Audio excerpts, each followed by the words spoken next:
Brazilian मकड़ियाँ, जिन्हें armed मकड़ियाँ या केला मकड़ियाँ भी कहा जाता है, जीनस फोनोट्रिया से संबंधित है, जिसका ग्रीक में अर्थ है हत्या। यह पृथ्वी पर सबसे जहरीली मकड़ियों में से एक है। इसका दंश, जो न्यूरोटॉक्सिन जहर प्रदान करता है, मनुष्यों विशेषकर बच्चों के लिए घातक हो सकता है। हालांकि एंटीवेनम मौत की संभावना को कम करता है। गिनीज वर्ल्ड रिकॉर्ड में पहले ब्राजील की वाली मकड़ियों को कई बार दुनिया की सबसे जहरीली मकड़ी का नाम दिया है। हालांकि वर्तमान एट्रेक्स रोबस गिनीज के अनुसार जानवरों को घातक के रूप में, क्योंकि क्षति की मात्रा इंजेक्शन के जहर की मात्रा पर निर्भर करती है। अभी भी 9 स्पीशीज ऑफ ब्राजीलियन मकड़ियाँ जो कि ब्राजील में पाई जाती है। कुछ स्पीशीज ऐसी भी हैं जो कि सेंट्रल और साउथ अमेरिका, राइका से अर्जेंटीना तक पाई जाती हैं। और रिसर्च जो associate in the department of entomology, university of California agriculture and natural resource के, उन्होंने ये लिखा, ये स्पेसिमेन कुछ ऐसी खतरनाक और इतनी जानलेवा थी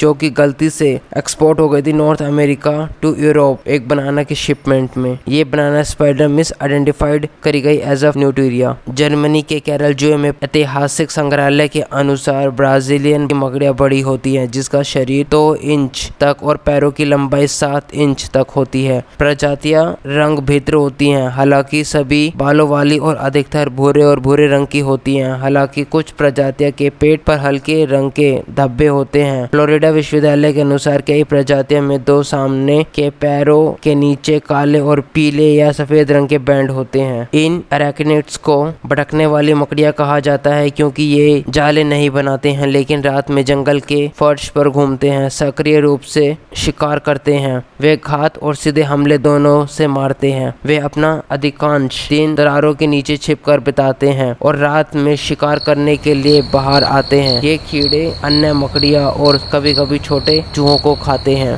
ब्राजीलियन घूमने वाली मकड़ियाँ फोनोट्रिया बोलिवेसिंस की एक प्रजाति के शोध से पता चला है कि ये मकड़ियाँ एंथ्रोपोड और शरीर के मिश्रण में खाती हैं। डीएनए मेटाबोकोडिंग एक तकनीक जो नमूने में डीएनए और आरएनए की जांच करती है। 57 मकड़ियाँ की प्रजातियों की पहचान की गई है। मक्खियाँ, बीटल, तितलियाँ, पतंग, टिड्डे, टिड्डियाँ और केकेट शामिल हैं, जो टोलीमा विश्वविद्यालय के शोध के मुताबिक हैं। कोलंबिया के विश्वविद्यालय कुछ मादा मकड़ियाँ छिपकलियाँ और सांप भी खाती हैं। उनके काटने की विशेषता और उनके खतरनाक दिखने वाले आसन के कारण इन मकड़ियों की आक्रामक होने की प्रतिष्ठा है, लेकिन यह व्यवहार वास्तव में रक्षा तंत्र है। जब धमकी दी जाती है तो वे अपने पहले 2 जोड़े पर उठाएंगे। यह और डरावने वाले आसन कुछ प्रजातियों पर नुकीले बालों की उजागर करता है। उनकी धमकियां भरा रुख एक चेतावनी के रूप में कार्य करता है, जो कि शिकारियों के संकेत देता है कि जहरीली मकड़ी हमला करने के लिए तैयार है। उसके काटने आत्मरक्षा के एक साधन है और एक केवल तभी किया जाता है जब उन्हें जानबूझकर या दुर्घटना से उकसाया जाता है। मादा तब शुक्राणु के अंडों को अलग करने में तब जमा कर सकती है जब तक कि वह कक्ष में तब तक कि वह उन्हें निषेचित करने के लिए तैयार ना हो जाए। वह एक बार में 1000 अंडे देती है, जिन्हें रेशम के अंडे की थैली में सुरक्षित रखा जाता है।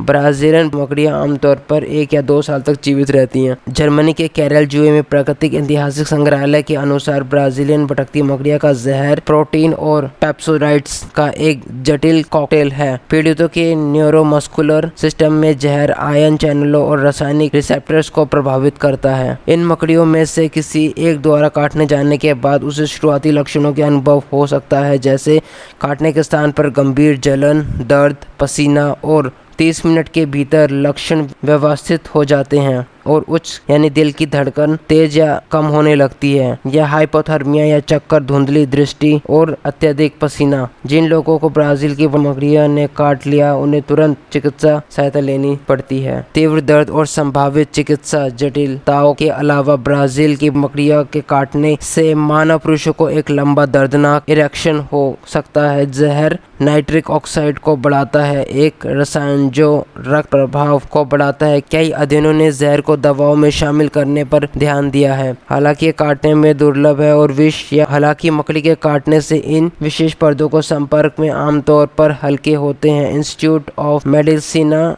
ट्रॉपिकल के अनुसार, जिसमें पता चला है कि काटने वाले केवल 2% लोग ब्राजील के एक अस्पताल में आए थे। अवधि एंटीवेनम के साथ इलाज किया गया था। कथित तौर पर ब्राजील में हर साल लगभग 4000 मरीज इस मकड़ी के शिकार होते हैं।